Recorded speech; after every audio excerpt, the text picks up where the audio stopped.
Hello， 大家好，我係葉師傅啊，歡迎翻到嚟加密放題12生肖開運秘笈。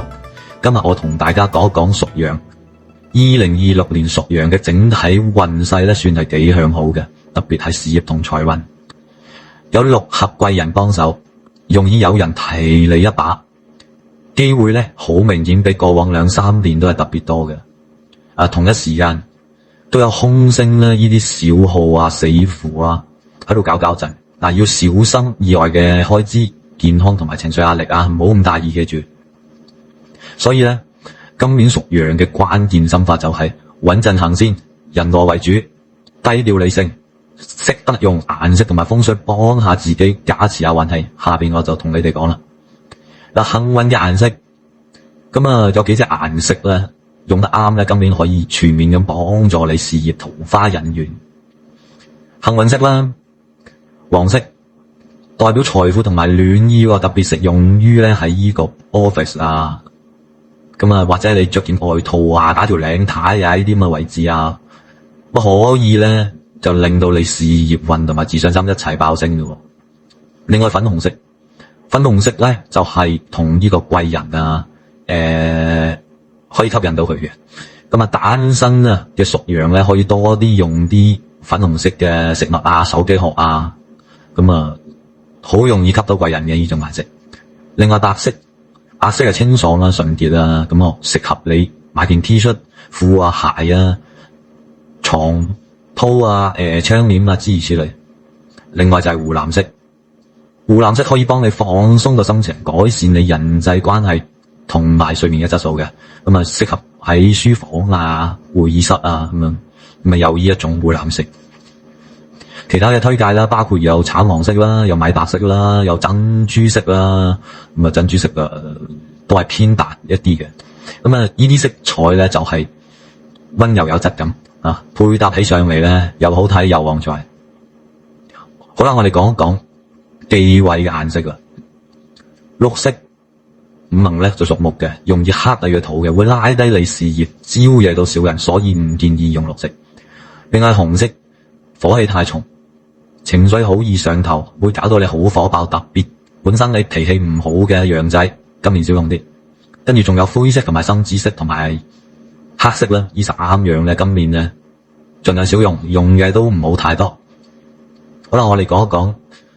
呢個旺財嘅食物啊，同埋開運嘅法寶啊。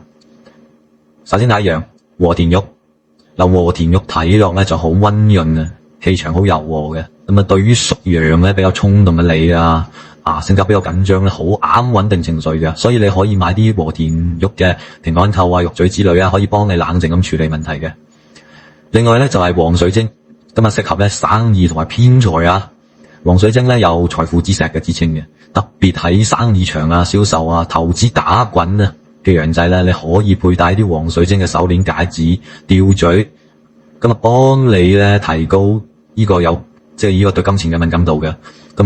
好容易會遇到啲大客戶啊，好嘅 project，貴人指點，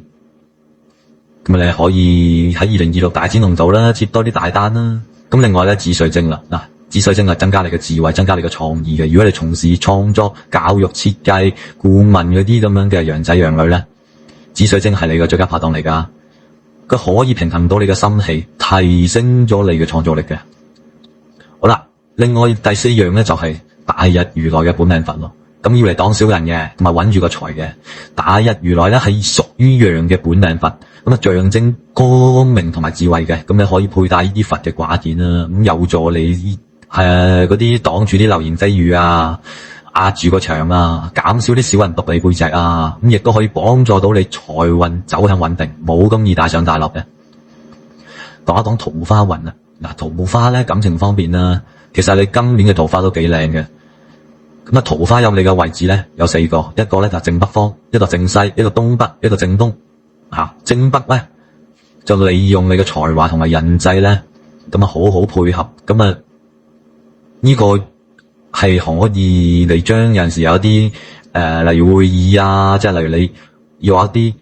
遙距嘅會議啊，你喺書房嗰度啊，坐住個正北方啊，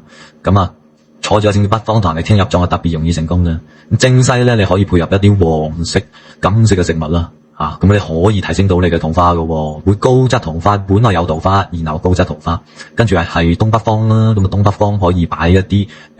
香薰啊喺個台頭啦，增加你個人魅力嘅。正東方咧就適合去旅行出差，咁喺裏邊呢兩個方位，你可能會揾到你正姻緣嘅機會嘅。咁咧有一啲咧。如果你係想拍拖嘅朋友咧，你可以喺正北、正西咧擺呢啲粉紅色或者係湖藍色嘅擺設啦，例如花啊、蠟燭啊、香薰啊咁樣啦。嗱，有伴侶嘅咧，可以用一啲白色嘅、粉色嘅床冚啊，諸如此類啊，咁你可以減少啲爭拗，提升你嘅溝通能力同埋你嘅默契嘅。好啦，講一講啦，呢個吉凶嘅家居風水啦。咁2026年啊，用得好嘅方位你好可以事半功倍噶，用錯方位就有啲麻煩嘅。咁東南方咧就容易有事業壓力、競爭大噶，唔適合放太多工作壓力象徵嘅物品啊，例如啲文件啊，例如部 notebook 啊，唔好亂放，亂七八糟咁放喺嗰個方位嘅書台。西北方咧就會有呢個意外嘅風險嘅，所以你唔好放一啲利器啊、尖嘅嘢啊，咁嗰度要留意啦，呢個方位。西南咧就容易招惹小人是非嘅，所以咧就避免咧企喺嗰個位度八八卦卦。東北方咧就壓力位嚟嘅，如果喺嗰度長期工作開好啲咧，你要記住你一定要保持住個光線嘅充足啊。嗱，咁有3個夾位可以俾你哋參考下嘅，一個咧就係東南，一個就係西南，一個就係西北。喜神咧就喺東南邊，福神咧就喺西南邊，跟住陽貴人咧就喺西北邊嘅。